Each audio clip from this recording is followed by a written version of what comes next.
নমস্কার বন্ধুরা, আমি সুদর্শন। এবার পিশাচ পর্ব থেকে চলে এলাম আপনাদের আরও একটি হাড় হিম করা গ্রাম বাংলার ভয়ের গল্প শোনাতে। আপনারা কি জানেন, কিছু শক্তি আছে যারা লুকিয়ে আমাদেরকে একভাবে দেখে চলেছে, যাদের আমরা দেখতে পারি না বই কি, কিন্তু তারা সর্বদা আমাদের পরখ করে চলেছে। রাতের বেলা অন্ধকার ঘরে, ওই ঘুটঘুটে অন্ধকারের মধ্যে হয়তো মিশে থাকে কোনো ছায়া, যাকে চোখে দেখা যায় না, কিন্তু সে আছে, আপনার কাছেই আছে, আপনার পাশেই আছে। তাহলে চলুন যাওয়া যাক আজকের এই গল্পের মধ্যে দিয়ে এমনই একটি ভয়ের সফরে, যেখানে পরতে পরতে লুকিয়ে আছে আতঙ্ক। ঘরের দরজা জানালা বন্ধ করে নিন, সঙ্গে লাইটসগুলো অফ করে নিন, আর যদি খুব বেশি ভয় লাগে তাহলে সঙ্গে কাউকে রাখুন। শুরু করছি সুলেখিকা সঞ্চারী ভট্টাচার্য বিরচিত হাড় হিম করা ভয়ের গল্প।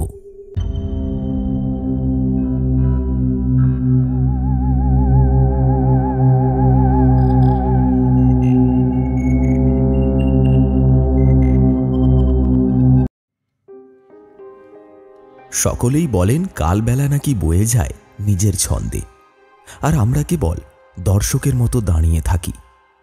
নিজের পতন দেখবার আশায় দাঁড়িয়েই থাকতে হয়, এছাড়া নাকি আর কোনো উপায় অবশিষ্ট থাকে না। আমি নিজের দাদার সাথেও কিছুটা তেমনই ঘটতে দেখেছিলাম। আমার দাদা আর জীবিত নেই, অনেকদিন আগেই আমাদেরকে ছেড়ে চলে গেছে।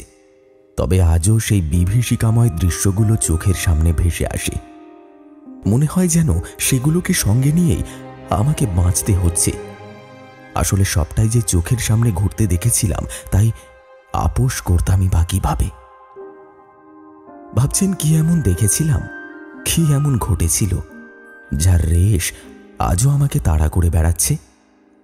তাহলে তো আগের কথায় ফিরে যেতে হয়, আর আগের কথায় ফিরে যাওয়া মানেই কালো শক্তির সেই চূড়ান্ত পরিণতির সাথে ফের লড়াইয়ে নামা, যেটা আমাদের গোটা পরিবারকে একেবারে ছাড়খাড় করে দিয়েছিল। আজকে আপনাদেরকে সেই কাহিনীখানাই শোনাবো। আমরা এখন কলকাতায় থাকি, তবে সেবারে আমাদের গ্রামের বাড়িতে বেশ কয়েকদিনের জন্য ছুটি কাটাতে গিয়েছিলাম। আমাদের মা বাবাও আমাদের সাথে গিয়েছিল। তখন আমার আর দাদার মধ্যে বেশ ভালোই সখ্যতা গড়ে উঠেছিল। এমনিতে দুই ভাইয়ের মধ্যে সবসময় কোনো না কোনো বিষয় নিয়ে ঝামেলা লেগেই থাকত। তবে সেই সময় দুই ভাইয়ের সম্পর্কের উন্নতি দেখা যেত। ঈশ্বরের আশীর্বাদ ছাড়া আর কিছুই ছিল না। আসলে কাউকে যে চিরকালের জন্য হারিয়ে ফেলতে চলেছিলাম, তার আগে ওই জন্যই ঈশ্বর কটা দিন সুখ ভিক্ষা দিয়েছিলেন, তাই সেটিকে উপভোগ করছিলাম বড় মন দিয়ে। কিন্তু সবশেষে যে এমনটা ঘটবে এটা ভাবতেই পারিনি। দাদা নেই, এটা আজও ভাবলে বিশ্বাস হয় না। ওই সময়টা ছিল কালবৈশাখীর সময়। সন্ধে হলেই ঝড় বৃষ্টির প্রভাব, সাথে মেঘের গর্জন লেগেই থাকত। অথচ বাবার উঠল বাই তো কটক যাই। ওই সময় ওনার দেশের ভিটেতে যেতে হলো, কি না দেশের বাড়িতে একটা পুজো করতে হবে। বহুকাল ধরে নাকি বাড়িটা খালি পড়েছিল। ঠাকুমা একটা কথা বলতেন, কোনো স্থান কোনোদিনও 40 দিনের বেশি খালি রাখতে নেই, আর যদি রাখতেও হয় তাহলে সেখানে ঈশ্বরের বিগ্রহ থাকা খুবই জরুরি, না হলে সেই স্থানে অপবিত্র শক্তিরা এসে বাসা বাঁধতে শুরু করে। আমাদের মনেও কিছুটা গেঁথে গিয়েছিল এই কথাগুলি, বিশেষ করে বাবার মনে। বাবা প্রথম থেকেই ঈশ্বরের ভক্ত ছিলেন, ঈশ্বরের পূজা অর্চনা করতেও খুবই ভালোবাসতেন। আমাদের বাড়ির যে কোনো পুজো তিনি নিজে হাতেই করতেন, এমনকি কেউ বললে সেখানেও করতে আসতেন। কারণ বাবা পুজো বিষয়টিকে খুবই মাহাত্ম্য দিতেন বইকি। ভাবছেন, যে পরিবারে ঈশ্বরের প্রতি এত ভক্তি, এত শ্রদ্ধা, সেই পরিবারের সাথে এমনটা হলো কি করে? আসলে এই প্রশ্ন যে আমার মাথায় আসেনি এমনটা নয়, কিন্তু আজও এসবের কারণ খুঁজে বার করতে পারিনি। ঠাকুমার কাছে আরও একটা কথা শুনেছিলাম, সেটি কি জানেন? সেটি হলো কালো জাদুর বিষয়। উনি সবসময় বলতেন কালো জাদু বিষয়টি বড়ই ভয়ঙ্কর, তাই এই জাদুবিদ্যার উপরে কোনোদিনও ভরসা করো না। এ যেমন বাঁচাতেও পারে তেমনি মারতেও পারে। বাঁচলেও সেটি কোনো কিছুর বিনিময়েই বাঁচবে, এটা মনে রেখো। ফলে ছোটবেলা থেকেই এই কথাগুলি মনের মধ্যে একটা গভীর প্রভাব বিস্তার করেছিল। এসবের অর্থ খুঁজে দেখবার প্রয়োজন কখনোই অনুভব করিনি, কারণ ছোট থেকেই এসবের প্রতি একক অদম্য ভয় কাজ করত। সকলের সামনে নিজেকে খুব শক্তিশালী দেখালে কি হবে, ভূত প্রেতের প্রতি ভয় আমাকে চিরকালটাই তাড়া করে বেরিয়েছে। ছোটবেলায় ঘরের মধ্যে একটা সামান্য আওয়াজ হলেও রাতের বেলা চিৎকার করে উঠতাম। মনে হতো পাশেই এসে কেউ যেন দাঁড়িয়ে রয়েছে, তার পায়ের শব্দ স্পষ্ট শুনতে পাচ্ছি। আবার কখনো মনে হতো তার নিঃশ্বাসের আওয়াজটাও আমার কানে আসছে, কেউ যেন তার গরম নিঃশ্বাস ফেলছে। এসব কি ভাবছেন, কেবলে আমার কল্পনা? একেবারেই নয়। কত সময় অন্ধকার ঘরের মধ্যে দিয়ে ছায়া সঙ্গীকে দেওয়াল বেয়ে উপর থেকে নিচে নেমে আসতে দেখেছি। আবার আমার চিৎকারের সাথে সাথে দিব্যি সেটিকে অন্ধকারের মধ্যেও মিলিয়ে যেতে দেখেছি। এবারে যদি বলেন এই সবই আলোর খেলা, তাহলে সেটা একান্তই আপনাদের ব্যক্তিগত বিষয়। কিন্তু আছেন, তারা সত্যি আছেন। না হলে মানুষের মধ্যে কালো জাদুর বিষয়কে কেন্দ্র করে এত ভয় কোনোদিনও কাজ করত না। যাদেরকে দিয়ে এই কালো জাদু করানো হয় তারা কিন্তু কোনো সাধারণ আত্মা নয়। এরা প্রত্যেকেই বিদেহী, অর্থাৎ মৃত্যুর পরেও যারা এই জগতের মায়া ত্যাগ করে চলে যেতে পারেননি। আবার এটাও বলতে পারেন, নির্ধারিত সময়ে যাদের মৃত্যু ঘটে না তারাই প্রকৃতপক্ষে এমন বিদেহী আত্মা হয়ে ঘুরে বেড়াতে বাধ্য হন। এরা অনিষ্টকারী, এদের মধ্যে আর কোনো মায়া থাকে না, থাকে কেবল ভ্রম। মানুষের ক্ষতি করাই এদের প্রধান উদ্দেশ্য হয়ে দাঁড়ায়, কারণ নিজের অপূর্ণ বাসনা নিয়ে এদেরকে পৃথিবী ছেড়ে চলে যেতে হয়। তাই নিজেদের সেই কষ্টকে আরো বেশি করে চরিতার্থ করবার মধ্যে দিয়েই এরা পরম সুখ পায়। অন্যের ক্ষতির মধ্যে দিয়ে, অন্যের মৃত্যুর মধ্যে দিয়ে এরা নিজেদের মৃত্যুর কষ্টকে উদযাপন করে। এটাই তাদেরকে উৎসবের সমান আনন্দ দিয়ে থাকে। সেসব আমাদের সাধারণ মানুষের বোঝার অনেকটাই বাইরে থেকে গিয়েছে, কারণ এই সকল কিছুকে আমরা কাল্পনিক ভাবি। অথচ এদেরও একটা জগৎ রয়েছে যেখানে থেকে এরা প্রতিনিয়ত আমাদেরকে দেখছে, অথচ আপনি জানতেও পারছেন না। অথচ তারা এসে ঠিক আপনার পাশেই বসে রয়েছে, আপনাকে দেখে চলেছে, এক নাগাড়ে আপনাকেই দেখে চলেছে। আপনি কি করছেন, কেমন আছেন, সব কিছু। মানুষ ভাবে ঈশ্বর বাদ দিয়ে কেউই আমাদের ভাগ্যের পরিবর্তন ঘটাতে পারে না, কিন্তু ভাবলে অবাক হবেন, এই সকল বিদেহী আত্মাদের হাতেও রয়েছে সেই শক্তি, যেটির মাধ্যমে এরা আপনার কেন একাধিক মানুষের জীবন বদলে দিতে পারে। আমার নিজের জীবন দিয়েই আমি সেটা অনুভব করেছিলাম, আর আজকে সেই কাহিনীটাই আমি আপনাদেরকে জানাবো। এই কাহিনীর সূত্রপাত ওই গ্রামের ভিটে মাটির থেকেই, কিন্তু এই কাহিনী আমাকে টেনে নিয়ে গিয়েছিল সেই দিকে যেখানে যেতেও মানুষের পা কাঁপে। মৃতদের ঢের থেকে শুরু করে লাশ কাটা ঘর পর্যন্ত, দারোগার দপ্তর থেকে শ্মশান ঘাট পর্যন্ত, কিন্তু কোথাও গিয়েই আমি আমার মনের মধ্যে ঘুরপাক খেতে থাকা ধাবমান প্রশ্নগুলিকে সঠিক দিশা দেখাতে পারিনি। এগুলি এতটাই জটিল আকার ধারণ করেছিল। আজও যে মানুষ বলেন কালো জাদু হইতে সাবধান, কথাটা কিন্তু একেবারেই ভুল নয়, এটা মনে রাখবেন। তবে কে কখন কিভাবে আপনাকে নিজের বশে করে নেবে এটা কেউ জানে না। আমার দাদার সাথেও কিছুটা তেমনই ঘটেছিল। ধীরে ধীরে কিভাবে সুস্থ মানুষটা আমাদের সামনে একটা বন্য জন্তুর আকার ধারণ করতে শুরু করেছিল, সেই দৃশ্য আপনারা কেউ কল্পনাও করতে পারবেন না। গ্রামের বাড়িতে পা রাখতেই দেখলাম বাড়িটা একেবারে বিধ্বস্ত অবস্থায় দাঁড়িয়ে রয়েছে। আমার দাদা এমন একজন মানুষ ছিলেন যার না ভূতে বিশ্বাস ছিল আর না ঈশ্বরে। এক কথায় বলা যায় তিনি ছিলেন নাস্তিক।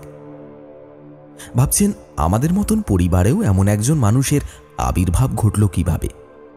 ছোটবেলা থেকেই পূজা অর্চনা করতে দেখেছিলেন দাদা, কিন্তু দাদার মনের উপর তেমন কোনো প্রভাব পড়েনি। ভূতকে নিয়ে আমি যতবার দাদার মনে ভয় ধরাতে চেয়েছি ততবার নিজেই পরাজিত হয়েছি। কতবার রাতের অন্ধকারে তাকে ভয় দেখাতে গিয়েও ধরা পড়ে গেছি। কিন্তু এই মানুষটার জীবনেই যে এমন কিছু ঘটতে পারে তা আমি কল্পনাও করতে পারিনি।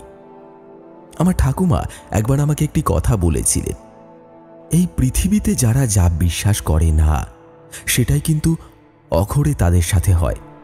যেমন যারা ছোট থেকেই খুব সুখী হওয়ার স্বপ্ন দেখে তারা কিন্তু আদপেও কোনোদিন সুখী হতে পারে না। যারা কোনো একজন মানুষকে আঁকড়ে ধরে গোটা জীবনটা কাটিয়ে দিতে চায় তারা সেই মানুষটার কাছ থেকেই সবথেকে বড় আঘাত পায় অথবা বিশ্বাসঘাতকতার শিকার হয়। ঠিক এইভাবেই যারা ভূত, প্রেত, দৈত্য, দানব এসবে বিশ্বাস করে না তারা সর্বদাই ঈশ্বরের করুণা থেকে বঞ্চিত থাকে। এই বিষয়টা আমি আমার জীবনে বহুবার পরখ করে দেখেছি, আবার বলতে পারো প্রমাণও পেয়েছি।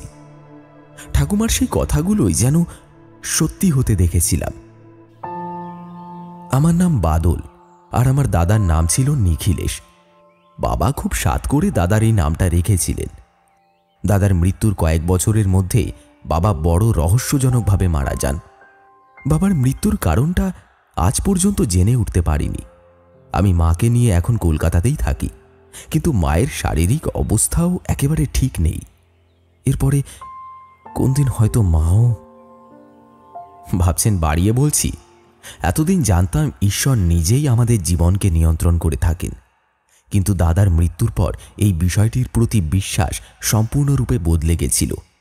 সেই কারণেই ঈশ্বর এবং শয়তানের মধ্যে পার্থক্য করাটা আজ আমার কাছে খুব কঠিন হয়ে দাঁড়িয়েছে। যেদিন বাড়িটার সামনে পৌঁছলাম সেদিনকে হঠাৎ করেই আবহাওয়া খারাপ হয়ে গেল। বাবা এসব বিষয় আগে থেকেই অনুধাবন করতে পারতেন।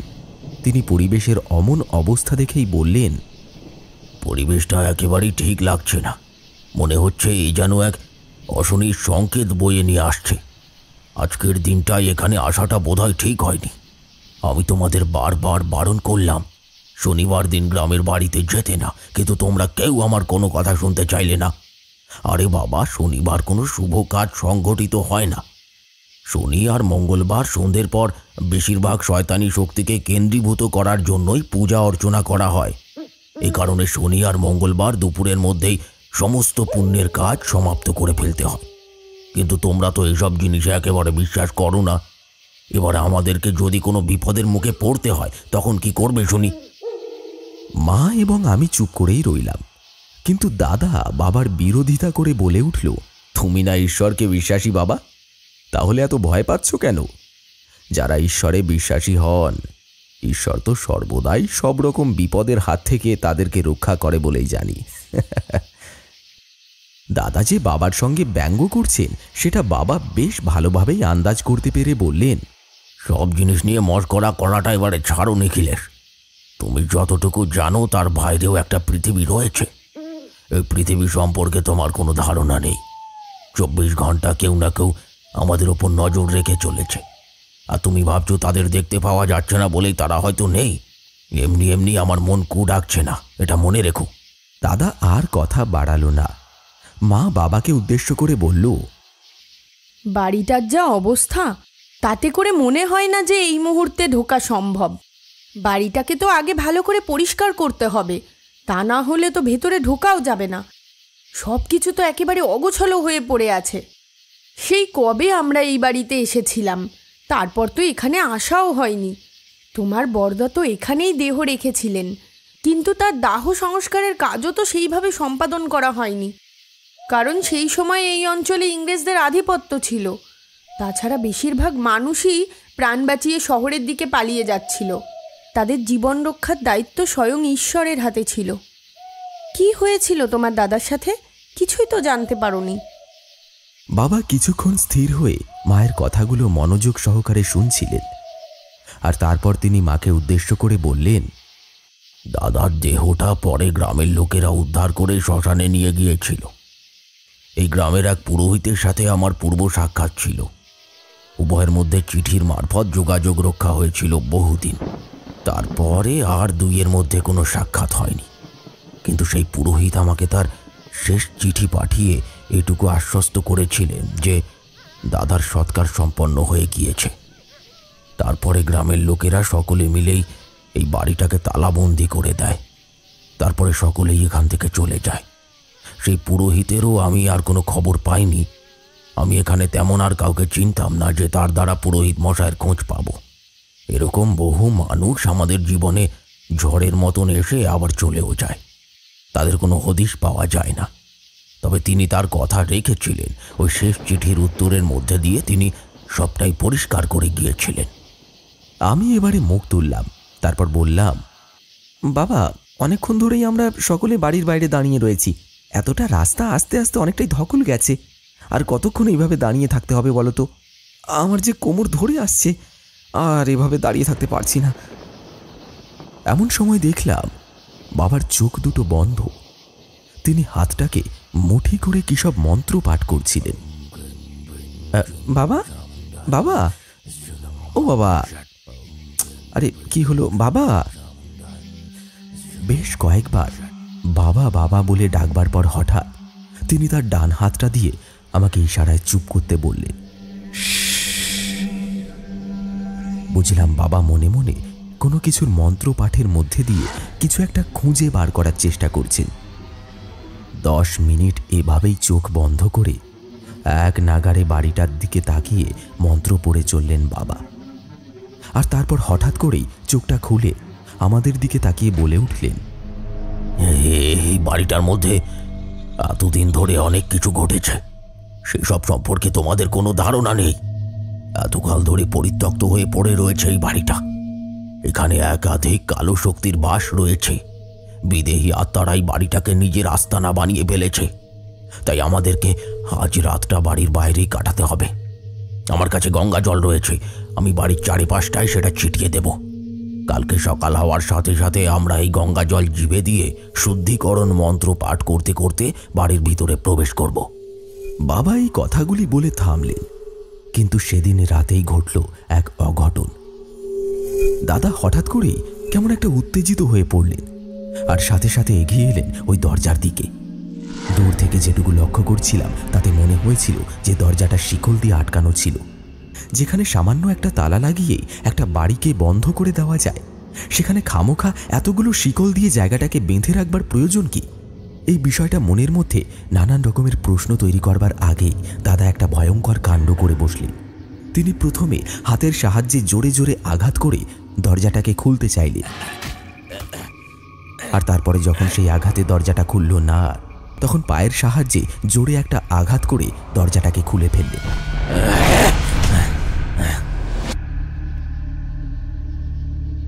শিকলটা পড়ে রইল ঠিক মাটিতে।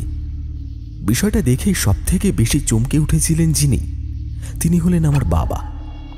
দাদা দরজাটা খুলবার সাথে সাথে একটা ভয়ঙ্কর বিশ্রী গন্ধ আমাদের নাকে এলো, আর সেই সাথেই মনে হলো একটা দমকা হাওয়ার রেশ যেন আমাদের শরীরটাকে ছুঁয়ে কোথাও একটা গায়েব হয়ে গেল। যখন সেটি আমার শরীরকে স্পর্শ করে গায়েব হয়ে যাচ্ছিল, তখন মনে হলো যেন কেউ আমাকে কিছু একটা বলে যেতে চাইছে। আমি কিছু ভেবে উঠব তার আগেই বাবা চিৎকার করে বলে উঠলেন, এ কি সর্বনাশ করলি তুই নিখিলেশ! যেটা সম্পর্কে তোর কোনো ধারণা নেই তুই সেটাই করে বসলি। অবশ্য তোর কাছ থেকে আর কি বা আশা করা যেত? তুই তো এসবে বিশ্বাসই করিস না, কিন্তু তুই জানিস না তুই কত বড় বিপদ ডেকে আনলি। এই বিপদ শুধু তোকে নয়, এবার আমাদেরকেও শেষ করবে। বাবা কথাখানা শেষ করতে না করতে সজোরে মেঘ গর্জন করে উঠল। আমরা প্রত্যেকে শিউরে উঠলাম। বাবা যে এমনি এমনি কোনো কথা বলেন না সেটা আমরা ভালোভাবে জানতাম। ফলে সেবারেও যে একটা ভয়ঙ্কর বিপদ আসতে চলেছে এটা ধারণা করতে পেরে আমরা সকলেই থমকে গেলাম। কিন্তু দাদা নিজের সাহসের পরিচয় দেখানো থামালেন না। দাদা তড়িঘড়ি করে বাবার দিকে এগিয়ে এসে বললেন, না, আমি এখানে সারা রাত এই ঝড় জলের মধ্যে বাইরে বসে ভোর হওয়া পর্যন্ত অপেক্ষা করতে পারবো না। তোমাদের যদি কারোর ইচ্ছে থাকে তাহলে তোমরা করতে পারো। আমি এতটা রাস্তা এসেছি, এমনিতেই আমার গ্রামের বাড়িতে আসবার কোনো ইচ্ছে ছিল না। শুধু তোমার কথায় মায়ের মুখের দিকে তাকিয়ে আমাকে এখানে আসতে হয়েছে। এখানে না আছে আমার কোনো বন্ধু আর না আছে কোনো প্রিয়জন। শুধুমাত্র পূজা অর্চনা করবে বলে তুমি বাড়ির সবাইকে এখানে ডেকে নিয়ে এলে। আরে বাবা, তুমি নিজেও তো এই কাজ করে কলকাতায় ফিরে যেতে পারতে। আমাদের সকলকে ধরে বেঁধে এখানে নিয়ে আসার কারণটা কি বলতে পারো? বাবা এতক্ষণ শান্ত হয়েছিলেন। তিনি এবারে ক্ষিপ্ত হয়ে দাদাকে উদ্দেশ্য করে বললেন, সব সত্যি জানতে চাস না খোকা? এখানে কি ঘটেছে সেই বিষয়ে তোদেরকে আমি কোনোদিনই কিছু জানাইনি। তবে যেহেতু এই বাড়ির উপর আমাদের পরিবারের একটা অধিকার আছে, তাই আমাদের সকলকেই এই পূজার সময় উপস্থিত থাকতে হবে। আর ঠিক এই কারণেই আমি তোদেরকে এখানে নিয়ে এসেছি। কিন্তু তুই আজ যা কাণ্ড করলি, তারপরে যে কি ঘটতে চলেছে তা আমি নিজেও জানি না।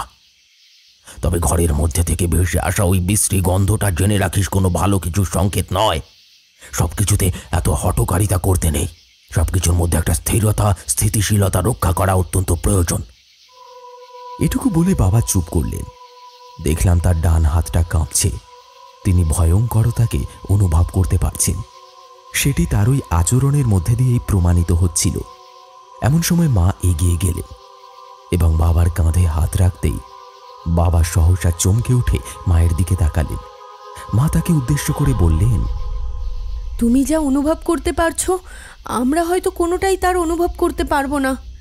কিন্তু এটুকু বুঝতে পারছি যে নিখিলেশ আজকে যে কাজটা করেছে সেটা অত্যন্ত খারাপ করেছে।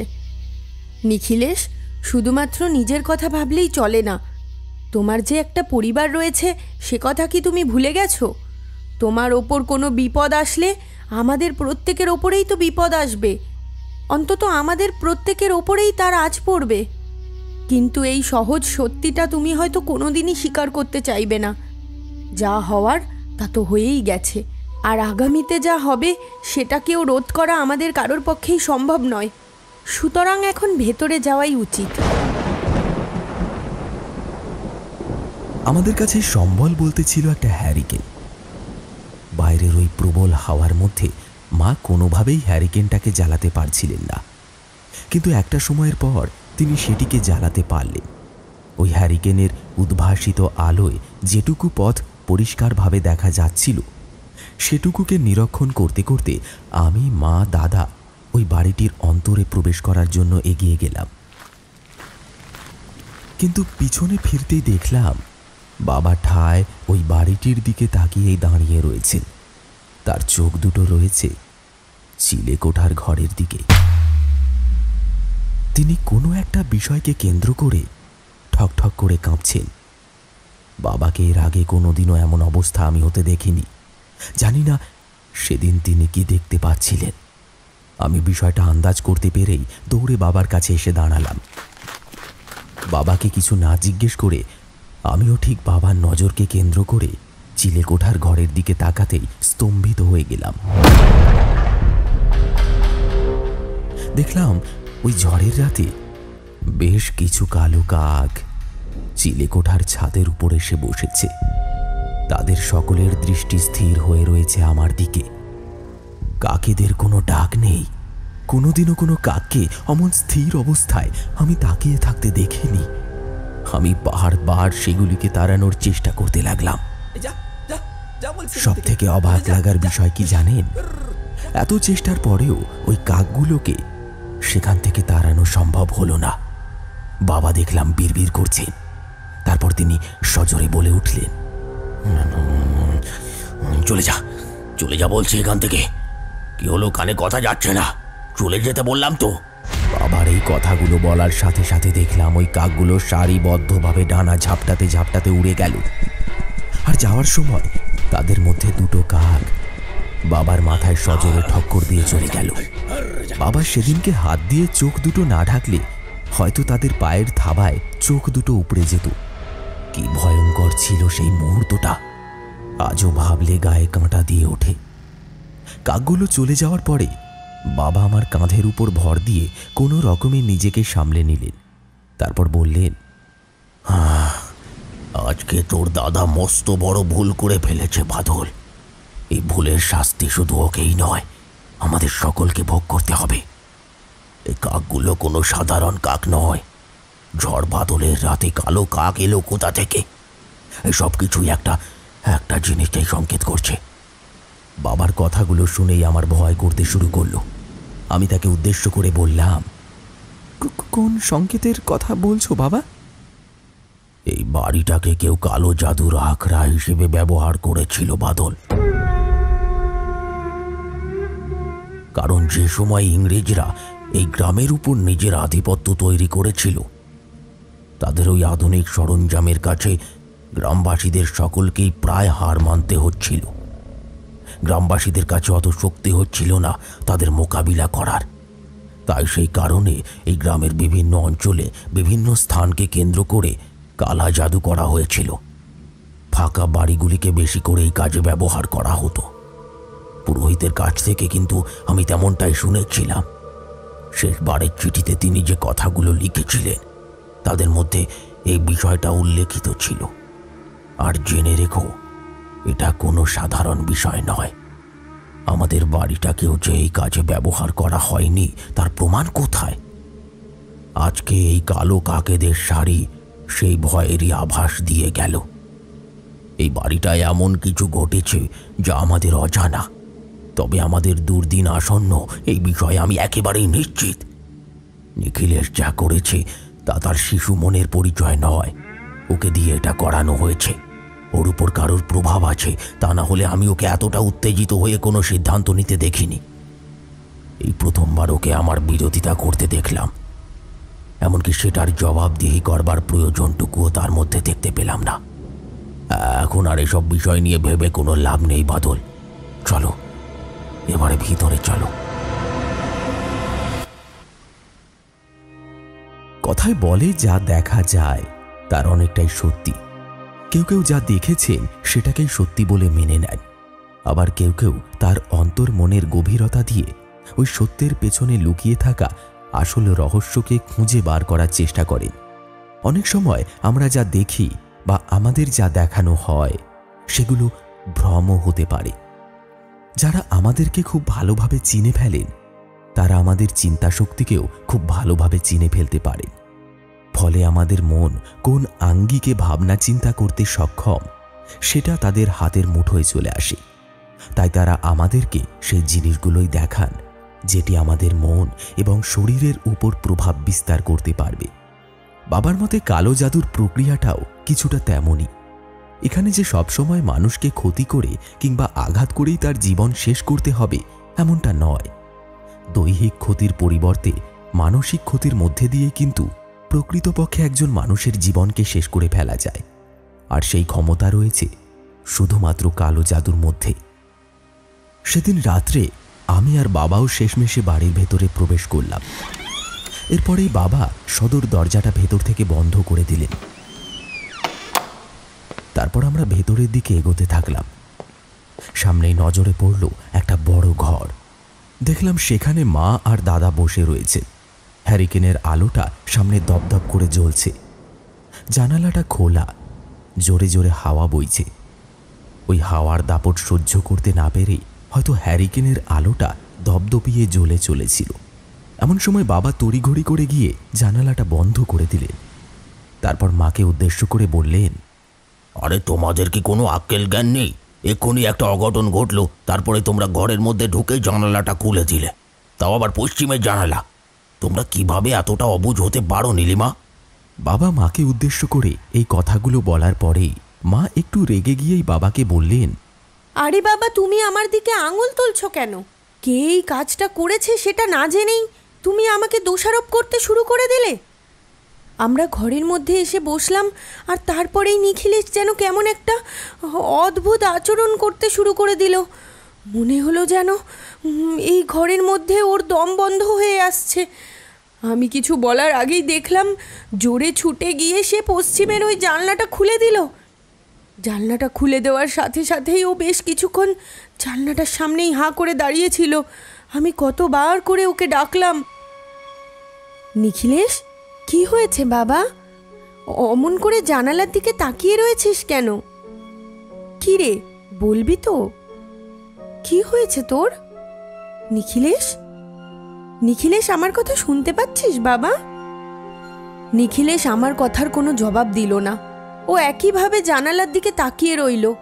আমিও বিষয়টা না বুঝতে পেরে শেষমেশ হ্যারিকেনটাকে এই জায়গায় রেখেই বসে পড়লাম। তারপরেই দেখলাম নিখিলেশ চুপচাপ এসে আমার পাশে বসে পড়ল। বাইরে তেমন জোরে হাওয়া চলছিল না জানো, কিন্তু হঠাৎ করে নিখিলেশের নজর গেল ওই জানালার দিকে। আর তারপরেই দেখলাম জানালার কপাট দুটো জোরে জোরে ধাক্কা দিতে লাগলো। আমি কিছুই বুঝতে পারছিলাম না, কিন্তু কিছুক্ষণের মধ্যেই নিখিলেশ ওই জানালার দিক থেকে নিজের নজর সরিয়ে মাথা নিচু করে নিল। সেই থেকে এমনভাবেই মাথা নিচু করে বসে রয়েছে জানো। আমি কতবার ওর নাম ধরে ডাকলাম, কিন্তু কোনো সাড়া শব্দ পেলাম না। বাবা মায়ের বলা এই কথাগুলো শুনে প্রচণ্ড ভয় পেয়ে গেলেন। পাশের দেয়ালটার দিকে এগোতে এগোতে শেষ পর্যন্ত পিঠ ঠেকিয়ে সেখানেই বসে পড়লেন। বড় বড় চোখ করে নিখিলেশের দিকে তাকিয়ে রইলেন। কোনো কথাই আর বলতে পারলেন না। আমি বাবাকে শুধোতে যাব তার আগেই দেখলাম বাবা তড়িঘড়ি করে উঠে আগে ওই জানালাটার দিকে এগিয়ে গেলেন। তারপর গায়ের জোর দিয়ে ওই জানলাটাকে কোনো রকমভাবে বন্ধ করে পুনরায় নিখিলেশের দিকে তাকিয়ে হাঁপাতে শুরু করলেন। তারপর মাকে উদ্দেশ্য করে বললেন, যা ভেবেছিলাম ঠিক তাই ঘটেছে। তুমি জানো গ্রামের পশ্চিমে কি রয়েছে? আমরা ভীষণভাবে ঘাবড়ে গেলাম। এরপর মা বাবাকে উদ্দেশ্য করে জিজ্ঞাসা করলেন, কি রয়েছে পশ্চিমে? কি হলো? চুপ করে রইলে যে, বললে না তো? দেখলাম বাবার ঠোঁট দুটো ঠক ঠক করে কাঁপছে। তিনি মাকে উদ্দেশ্য করে ভয়ে ভয়ে বললেন, গ্রামের পশ্চিমেই রয়েছে মহাশ্মশান। শনিবার আর মঙ্গলবার শ্মশানের দিকের জানালা কোনোদিনও খুলতে নেই। আমাদের এই বাড়ির থেকে শ্মশানের দূরত্ব খুব বেশি ছিল না। ছোটবেলায় যখন এখানে আসতাম তখন আমার বেশ ভালো মনে আছে। এখান থেকে কয়েক পা এগোলেই শ্মশান ছিল। এই বাড়ির তো সমস্ত দরজা জানালা বন্ধ হয়ে পড়ে থাকার কথা, তাই নয় কি? তাহলে কিভাবে নিখিলেশ এই ঘরের মধ্যে ঢুকেই পশ্চিমেরই জানালাটা খুলে দিল? এখানে আরও তো জানালা রয়েছে, কই সেদিকে তো তার নজর গেল না। এই সব কিছু কোনো ভয়ঙ্করের সংকেত নীলিমা? তুমি কি কিছু বুঝতে পারছো? এমন সময় আবারও ঘরের জানালাটা দমাস শব্দ করে খুলে গেল। তারপরে দেখলাম দাদার শরীরটা থরথর করে কাঁপতে শুরু করেছে। দাদা বিকটভাবে হাসতে শুরু করলো, আর তারপরেই বাবার দিকে তাকিয়ে বলতে লাগলো,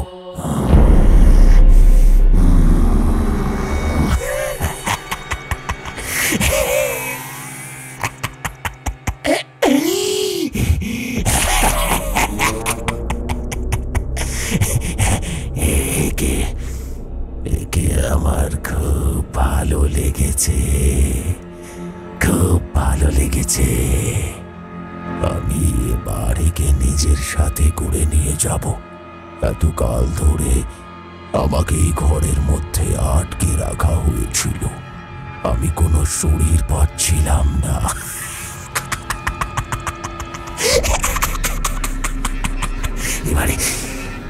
এবারে নিশ্চিন্তে একে আমার সাথে করে নিয়ে যেতে পারবো। তোরা এখানে এসে খুব ভালো করেছিস। তোরা এখানে না আসলে আমি একে খুঁজেই পেতাম না।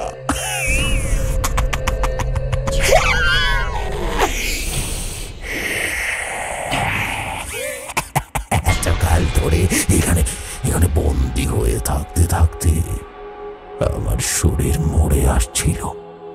এবারে আমি নতুন করে বেঁচে উঠেছি, নতুন করে। এবারে তো আমি এত সহজে একে হাতছাড়া করব না, কিছুতেই না, কোনো মতেই না। কথাগুলো শেষ করার সাথে সাথে দাদা উঠে দাঁড়ালো। তারপরে দৌড়ে গেল জানালার দিকে। জানালার লোহার কপাটগুলোকে হাত দিয়ে বেঁকিয়ে ফেলতে লাগলো। মনে হলো যেন এক নিমেষে সব কটাকে বেঁকিয়ে ফেলতে পারবে। তারপর মুক্ত হয়ে নিজেই ওই জানালার কপাট বেরিয়ে হাঁটা দেবে মহাশ্মশানের পথে। বাবা তখনও দেওয়ালের সাথে ওইভাবেই সেঁধিয়ে দাঁড়িয়ে রইলেন, কেবল বলতে লাগলেন, বাঁচা বাঁচা বাঁচা, না হলে ওর মৃত্যু নিশ্চিত। বাদল যা, ওকে ধর, বাদল ওকে ধর, না হলে ওকে ও নিয়ে চলে যাবে, ওকে নিয়ে চলে যাবে রে। আমি আর কোনো দিকে না তাকিয়ে দাদাকে ধরবার জন্য এগিয়ে গেলাম, আর তারপর নিজের সর্বশক্তি দিয়ে দাদাকে ধরে নিয়ে এলাম। দাদা, দাদা এদিকে এসো। তুমি এরকম করছো কেন দাদা? দাদা, সে নিজের হাত দিয়ে লোহার শিকলগুলোকে বেঁকিয়ে দিয়েছে। আর একটু দেরি হলে দাদাকে আর রুখতে পারতাম না।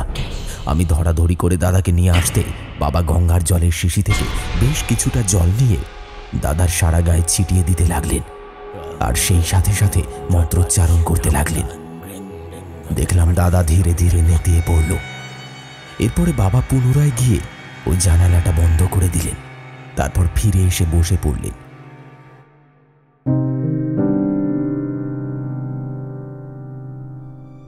মা দাদার মাথাটা কোলের উপর তুলে নিয়ে হাউ মাউ করে কাঁদতে শুরু করলো।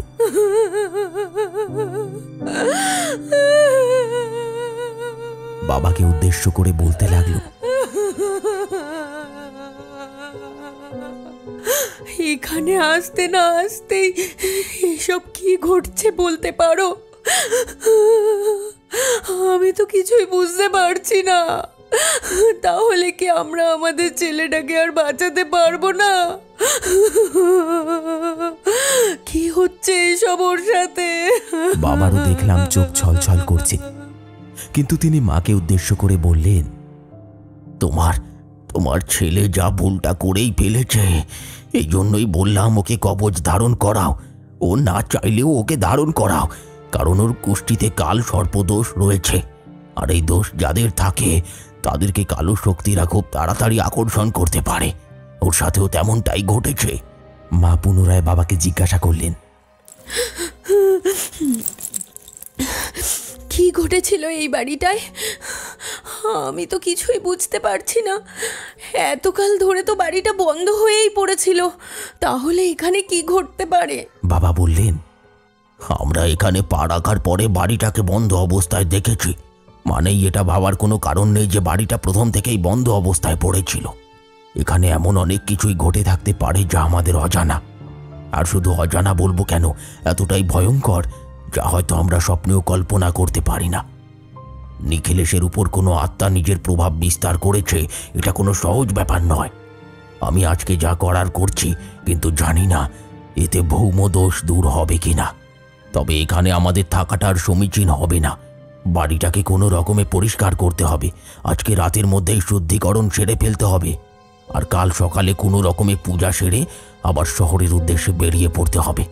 তবে যাবার সময় আমি এই বাড়িটাকে এভাবে একলা ফেলে রেখে আর যাব না। বরং এই গ্রামের কারোর সাথে কথা বলে হয় এই বাড়িটাকে তাকে বেচে দেব, আর তা না হলে ভাড়াটে নিযুক্ত করতে হবে। এমনভাবে ফাঁকা বাড়ি পড়ে থাকলে বিপদ আরও বাড়বে। সেদিন রাতে দাদা এমন জ্ঞানহীন অবস্থাতেই পড়ে রইল। বাবা রাতের মধ্যেই গোটা বাড়িটাকে গঙ্গার জল ছিটিয়ে কোনো রকমের শুদ্ধিকরণ সেরে ফেললেন। সেদিন রাতে আর কোনো অঘটন ঘটল না।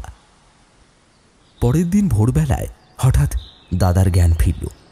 আমরা সকলেই ভাবলাম বিপদ টলে গিয়েছে, কিন্তু এটাই যে সূত্রপাত ছিল তা বুঝব কিভাবে?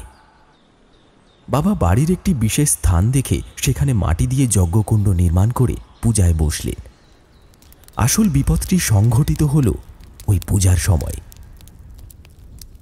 এরপরে যজ্ঞকুণ্ডে আগুন দেওয়ার সাথে সাথেই দাদার শরীরটা পুনরায় কাঁপতে শুরু করল। দাদা মেঝেতে উল্টো হয়ে শুয়ে জোরে জোরে বাবার দিকে তাকিয়ে চিৎকার করতে লাগলো,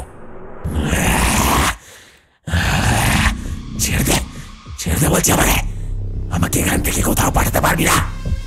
বাড়ির মধ্যে অমন চিৎকারের শব্দ শুনে দেখলাম বাড়ির বাইরে বেশ কয়েকজন এসে লোক হাজির হয়েছে। তারা আমাদের ঘরে ঢুকে আসতে চাইলেন। এমন সময় আমি উঠে তাদের দিকে এগিয়ে গেলাম। ওনাদের মধ্যে থেকে এক মহিলা আমাকে উদ্দেশ্য করে বলে উঠলেন, সর্বনাশ! এই বাড়ি আপনারা কেন খুলেছেন? এ বাড়ি তো এতকাল ধরে বন্দি হয়ে পড়েছিল। আমরা কেউই এ বাড়ির ত্রিসীমানায় গ্যাসার কথা ভাবতেও পারতাম না। আর সেখানে আপনারা এত বড় একটা অঘটন কিভাবে করে বসলেন? আমি মহিলার কথা শুনে চমকে উঠলাম। বাবার পূর্ব অনুমান যে অনেকাংশেই ঠিক সাব্যস্ত হতে চলেছে সেটা আন্দাজ করে ফেলতে পারলাম। তারপরে সেই মহিলাটিকে উদ্দেশ্য করে জিজ্ঞাসা করলাম, কেন, কি ঘটেছিল এখানে? মহিলাটি কথার উত্তর দিতে যাবেন তার আগেই ঘরের ভিতর থেকে দাদার গলার গোঙানির শব্দ ভেসে আসতে শুরু করল। মনে হলো যেন দাদার প্রাণটা এইবারে বেরিয়ে যাবে। এমন সময় বাবা হাঁক দিলেন। আমি ঘরের ভিতর চলে যেতে বাধ্য হলাম। বাবা আমাকে বললেন, তাড়াতাড়ি করে ওকে ধর, ওকে গ্রামের কোনো চিকিৎসকের কাছে এই মুহূর্তে নিয়ে যেতে হবে। ওর মুখ দিয়ে অনর্গল রক্ত বেরোচ্ছে। এখানে তো কোনো স্থানীয় হাসপাতালও নেই, আর থাকলেও সে অনেকটা দূরে। এতটা রাস্তা দিয়ে যাওয়ার মতন অবস্থা এখন নেই। ওর শরীর দিতে পারবে না। এই মুহূর্তেই ওর চিকিৎসার প্রয়োজন। আমি ওই মহিলার কথাগুলি আর শুনতে পারলাম না। সেখান থেকে দাদাকে সঙ্গে নিয়ে বেরিয়ে পড়লাম। এক স্থানীয় গরুর গাড়ির চালককে রাজি করিয়ে তড়িঘড়ি করে দাদাকে এক চিকিৎসকের ডেরায় নিয়ে গিয়ে উঠলাম। দাদাকে খাটে শুইয়ে দেওয়া হলো। বাবা হাহুতাশ করে চললেন, ওদিকে মাও কান্নায় ভেঙে পড়ল। এমন সময় চিকিৎসক দাদার নাড়ি টিপে বলল, সব শেষ, আর কিছু করার নেই। আপনার ছেলের প্রাণটা ধুকপুক করছে ঠিকই, তবে খুব শীঘ্রই হৃৎপিণ্ডের ক্রিয়া বন্ধ হয়ে যাবে। এক্ষুনি যদি কিছু না করা হয় তাহলে বোধহয় আমি আপনার ছেলেকে আর বাঁচাতে পারবো না। এখান থেকে হাসপাতালের দূরত্ব বেশি না হলেও নিয়ে যান। ওর শ্বাসরোধ করা হয়েছে। ঠিক কি হয়েছিল সেটাই তো আন্দাজ করতে পারছি না।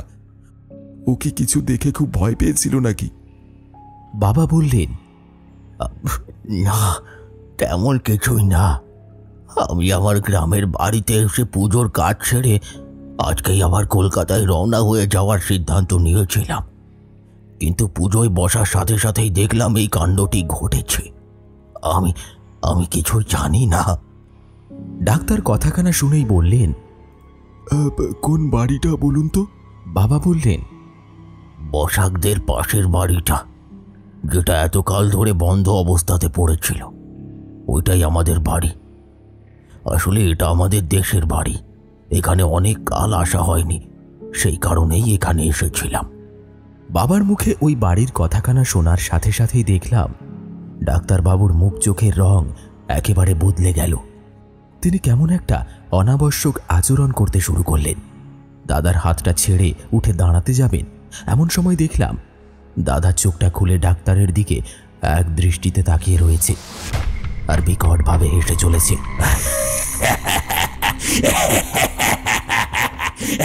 ডাক্তারবাবু নিজের হাতটা দাদার হাত থেকে ছাড়ানোর জন্য আপ্রাণ চেষ্টা করতে লাগলেন, কিন্তু দাদা কিছুতে তার হাতটি ছাড়তে চাইল না। ডাক্তার চিৎকার করে বলে উঠল, ছেড়ে দিন, আমাকে ছেড়ে দিন, ছেড়ে দিন, আমি কিছু করিনি, ছেড়ে দিন আমাকে। এমন সময় দেখলাম দাদা ওই বিকট হাসির মাঝেই আবারও ভয়ঙ্কর আর্তনাদের সুর তুলে বলতে আরম্ভ করেছে, কেন চুপ করবা? কেন ছেড়ে দেবা? তোদের সব কটাকে শেষ করবা। এভাবে তো এত সহজে তোরা আমাকে শেষ করতে পারবি না, কিছুটাই পারবি না, কোনো মতেই না। ভালো চাস তো এর শরীর ছেড়ে দে। একে আমি নিজের সাথে করে নিয়ে যেতে এসেছি, একে আমার সাথেই যেতে দে, নাহলে কিন্তু তোদের কপালে দুঃখ আছে। একে আটকে রাখিস না, আটকে রাখিস না, নাহলে আমি প্রত্যেককে শেষ করে ফেলবো, প্রত্যেককে। কথাটা মাথায় ঢুকিয়ে নে। ডাক্তারবাবু চিৎকার করতে লাগলেন, চলে যান, চলে যান আপনারা, আপনারা চলে যান, চলে যান আপনারা। এই রোগীকে এখান থেকে নিয়ে চলে যান বলছি। খবরদার আর আমার বাড়ির দিকে ভুলেও আসবেন না। চলে যান এখান থেকে। এই রোগ কোন ডাক্তারের পক্ষে সারানো সম্ভব নয়। আপনার ছেলেকে সে নিয়ে যাবে, ওকে শেষ করে ফেলবে। চলে যান, চলে যান আপনারা, আপনারা চলে যান। ডাক্তার জোরে জোরে চিৎকার করতে লাগলেন। আমরা বাধ্য হয়ে দাদাকে আবার সেখান থেকে নিয়ে এবারে হাসপাতালের দিকে এগোতে লাগলাম। কিন্তু পথের মধ্যে দেখলাম দাদার শ্বাসকষ্ট আরও বেড়ে চলেছে, নিঃশ্বাস বন্ধ হয়ে আসতে লাগলো। এরপর হঠাৎ করেই দেখলাম আমার হাতের বাঁধনটা আলগা করে দাদা নেতিয়ে পড়ল। আচ্ছন্নের দৃষ্টিতে আলগাভাবে চেয়ে রইল আমার দিকে। আমি কিছুই অনুভব করতে পারলাম না। শেষমেশে হাসপাতালে নিয়ে যেতেই শুনলাম দাদা আর নেই, সব শেষ। এক নিমেষে মনে হলো যেন সকলের পায়ের তলার থেকে মাটিটা সরে গিয়েছে। বাবা মাটিতে বসে পড়লেন। মাও দাদার শরীরটাকে আগলে রেখে জোরে জোরে কাঁদতে শুরু করল। দাদা ওই আচ্ছন্নতার দৃষ্টিতে আমার দিকে ঠায় তাকিয়ে রইলেন। মনে হলো যেন নিভে আসা চোখ দুটো কিছু একটা বলতে চাইছে।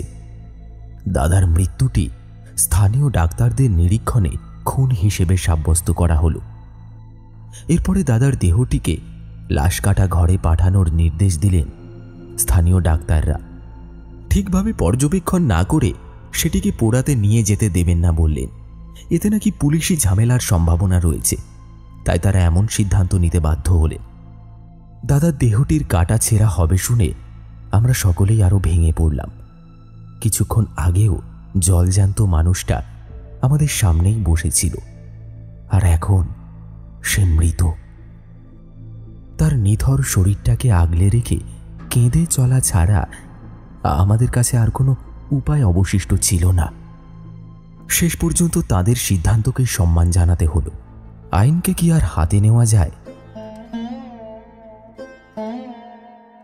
সময় পেরিয়ে গেল। দেখতে দেখতে বেলা পেরিয়ে সন্ধে, তারপরে রাত হয়ে গেল। সারাদিন কারুর খাওয়া নেই। মা অবিরাম কেঁদেই চলেছিল। বাবা কেমন যেন একটা পাথর হয়ে গিয়েছিলেন। লাশ কাটা ঘরের কাজ মিটলে ওখানকার ডাক্তার ডেকে পাঠালেন। বডি শনাক্তকরণের কাজ সমাপ্ত হয়েছে বলে আমাদের ডেকে পাঠানো হলো ঠিকই, কিন্তু বাবা কিংবা মা কেউই সেদিকে যেতে পারল না। কারুরই পা চলছিল না, ফলে আমাকেই শেষমেশ সেখানে যেতে হলো।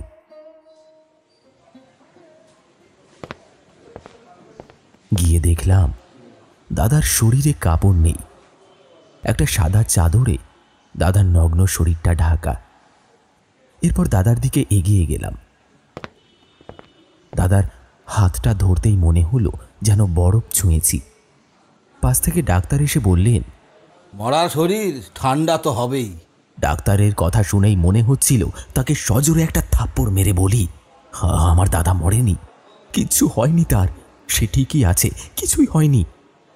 মনের মধ্যে এই ভাবনা আসবার সাথে সাথে সামনের দিকে ফিরতেই আমার শির দাঁড়াবে হিমেল রক্তের স্রোত বয়ে গেল। দেখলাম দাদা আমার হাতটাকে শক্ত করে ধরে রেখেছে। মাথার উপরে কাটা দাগগুলোর থেকে চুয়ে চুয়ে রক্ত গড়িয়ে পড়ছে। দাদার মুখে সেই বিকট হাসি। দাদা বলছে, আমাকে মেরে ফেলেছে, মরতে বাধ্য হয়েছি আমি মরতে চাইনি, আমাকে এই জায়গায় আটকে রেখেছে ওরা, এখানে শুধু মৃতদের ভিড়, আমাকে এখান থেকে নিয়ে চল ভাই, নিয়ে চল, এই জায়গায় শুধু শুধু মৃতদের ভিড়, আমি এখানে থাকতে পারছি না ভাই, আমি মরে যাব, আমার দম বন্ধ হয়ে আসছে, ভূত আছে রে ভাই, ভূত আছে, ভূত আছে, আমি বিশ্বাস করেছি, এবার তো আমাকে নিয়ে চল ভাই। কিরে কিরে, নিয়ে যাবি না তোর দাদাকে? কিরে ভাই, নিয়ে যাবি না? বল নিয়ে যাবি না? আমি চিৎকার করে দাদার হাতটা ছাড়িয়ে নিলাম। ভয়তে মুখ দিয়ে একটা কথাও বের করতে পারলাম না। দুটো দাঁতের পাটি যেন একটির সাথে আরেকটি লেগে গিয়েছিল। ঠোঁট দুটো ঠক ঠক করে কেবল কাঁপছিল। এমন সময় পাশ থেকে একটি গরম হাতের স্পর্শ আমার ডান কাঁধটিকে স্পর্শ করতে আমি পিছনে ফিরে তাকালাম। দেখি সেই ডাক্তার দাঁড়িয়ে আছে। সামনের দিকে তাকিয়ে দেখি কোথাও কিছু নেই। দাদার মৃতদেহটা ওইভাবেই পড়ে রয়েছে। ডাক্তারটি আমার চোখ মুখের অবস্থা দেখে কিছুই আন্দাজ করতে পারলেন না। উনি বললেন, ওভাবে হা করে কি দেখছেন? এবারে আপনারা দাহ করতে পারবেন। রিপোর্টে এমন কিছু গুরুতর আসেনি, ওর হার্ট বন্ধ হয়ে মারা গেছে। আশা করি কোনো বিপদে পড়তে হবে না।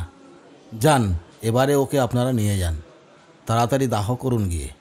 এমনিতেই বাসি মরা, এতক্ষণ ধরে ফেলে না রাখাই ভালো। আমি কি বলবো বুঝে উঠতেই পারলাম না। এরপরে দাদার দেহটিকে বাইরে নিয়ে গেলাম। যা দেখেছিলাম সেটি যে সত্যি, সেটা বিশ্বাস করানোর মতো পরিস্থিতি একেবারেই ছিল না। সেদিন রাতের বেলাতেই ওই গ্রামের শ্মশানে নিয়ে গিয়ে দাদার দেহটিকে দাহ করলাম আমরা।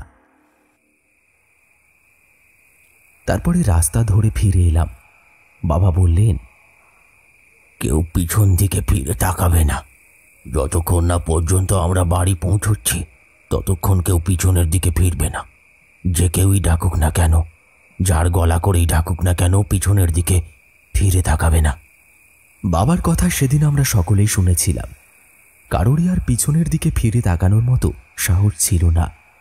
আমরা হাঁটছি এমন সময় একটা দমকা হাওয়ার রেশ আবারও আমাদের চারিপাশ দিয়ে বয়ে গেল। বাবা হঠাৎ পিছনের দিকে ফিরে তাকালেন। বুঝলাম না কেন। আমি এক নাগাড়ে ডেকে চললাম, বাবা, ও বাবা, কি হলো? ও বাবা, আরে বাবা, বলবে তো? ও বাবা, কি হলো বাবা? বাবা! হঠাৎ করেই বাবার দেহটা মাটির উপর পড়ে গেল। বাবাও দেখলাম ঠিক একইভাবে মাটিতে পড়ে কাঁপছেন। থর থর করে তার দেহটা কাঁপতে শুরু করল। কোনো কারণ বুঝে উঠতে পারলাম না। এমন সময় আর দেরি না করে বাবাকে ধরাধরি করে তাড়াতাড়ি বাড়িতে নিয়ে এলাম। বাবারও সারা রাত জ্ঞান ফিরল না। ভোর হতেই দেখলাম আস্তে আস্তে বাবা চোখ খুলছে। আমার চোখটা তখন লেগে এসেছিল। কাঁদতে কাঁদতে দু চোখের পাতা ভার হয়ে গিয়েছিল। সামনেটা একেবারে ঝাপসা হয়ে উঠেছিল। এমন সময় দেখলাম কেউ আমার নাম ধরে ডাকছে, বাদল, এই বাদল, বাদল, কি রে, শুনতে পাচ্ছিস? ভালো করে পরখ করতেই দেখলাম বাবা দাঁড়িয়ে আছে। বাবাকে সুস্থ দেখে সেদিন অনেকটাই স্বাভাবিক লাগছিল। এমন সময় দেখলাম গ্রামের লোকরা আবার আমাদের বাড়িটার সামনে এসে জড়ো হয়েছেন। সেই মহিলাটি আবারও এগিয়ে এলেন। তারপরে বাবার কাছ থেকে সব কথা জানতে পেরে তিনি অবাক হয়ে গেলেন। দাদাকে হারানোর শোকের ছায়া তাঁদের চোখে মুখেও সমানভাবেই ফুটে উঠেছিল। এরপরে সেই বৃদ্ধা বললেন, এই বাড়িটায় কালা জাদু, তন্ত্র মন্ত্র এসবই করা হতো। নিহার রঞ্জন এক কাপালিকের সাথে হাত মিলিয়ে এই সকল ক্রিয়া করতেন। সেই কারণেই রহস্যজনকভাবে তার মৃত্যু হয়েছিল। এছাড়াও একদিন তারা এই ক্রিয়ার প্রভাবকে আরো বাড়াবাড়ি পর্যায়ে নিয়ে যাওয়ার জন্যে কাপালিকের কথায় এক মহিলাকে ধরে নিয়ে এসেছিলেন। ওই ডাক্তারও তাদেরকে এই কাজে সাহায্য করেছিলেন।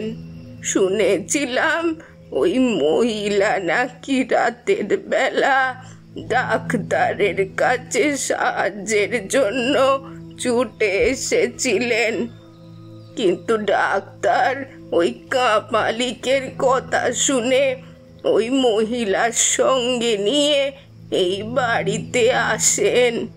আর এরপর ওনাকে ওই কাপালিকের হাতেই তুলে দেন।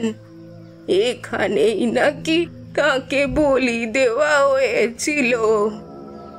এরপরে তার শরীরটাকে টুকরো টুকরো করে ওই কাপালিক সব চিল কাকেদের খাইয়ে দিয়েছিলেন।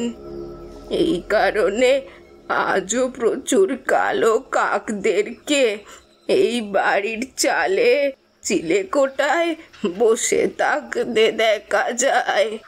এইটাই এর কারণ। তারপরে একদিন ওই নিহার রঞ্জনকে মৃত অবস্থায় পাওয়া যায়। তবে ডাক্তার আর ওই কাপালিককে গ্রামের লোকেরা কেউই প্রথমে খুঁজে পাননি। পরে ডাক্তার ফিরে এসেছিলেন আর বলেছিলেন তিনিও নাকি ওই ভণ্ডের পাল্লায় পড়ে মস্ত বড় ভুল করে ফেলেছিলেন। এরপর থেকেই এক আত্মা তাকে তাড়া করে বেড়াতো।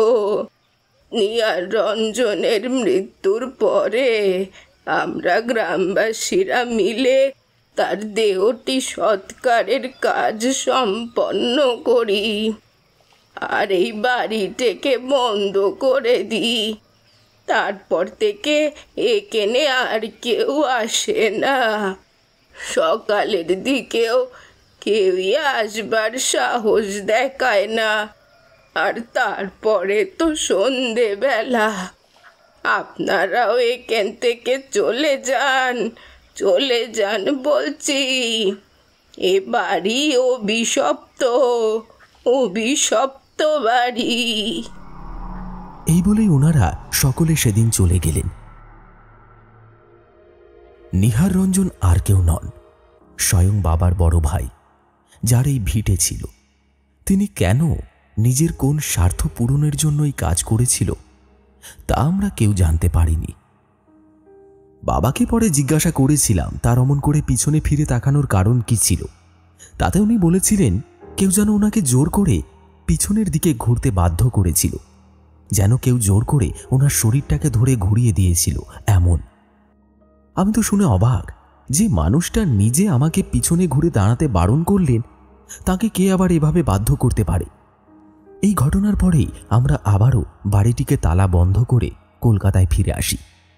বাবা বাড়িটিকে কারুর কাছে দিয়ে যেতে চেয়েছিলেন, কিন্তু ওই পরিস্থিতির মধ্যে আমরা কেউই আর কোনো কাজ সম্পাদন করে উঠতে পারিনি। শেষে ফিরে আসতে বাধ্য হয়েছিলাম। এই ঘটনার কয়েক মাসের মধ্যে বাবাও রহস্যজনকভাবে মারা যান। এর কারণ আমাদের কারোরই জানা নেই। মৃত্যুর কয়েকদিন আগে পর্যন্ত বাবাকে স্থির দৃষ্টিতে একটি দেওয়ালের দিকে তাকিয়ে থাকতে দেখেছিলাম। মনে হতো যেন উনি কারুর সাথে কথা বলতে চাইছেন, কাউকে দেওয়ালের দিকে দাঁড়িয়ে থাকতে দেখছেন, কিন্তু কাকে সেটা বুঝতাম না।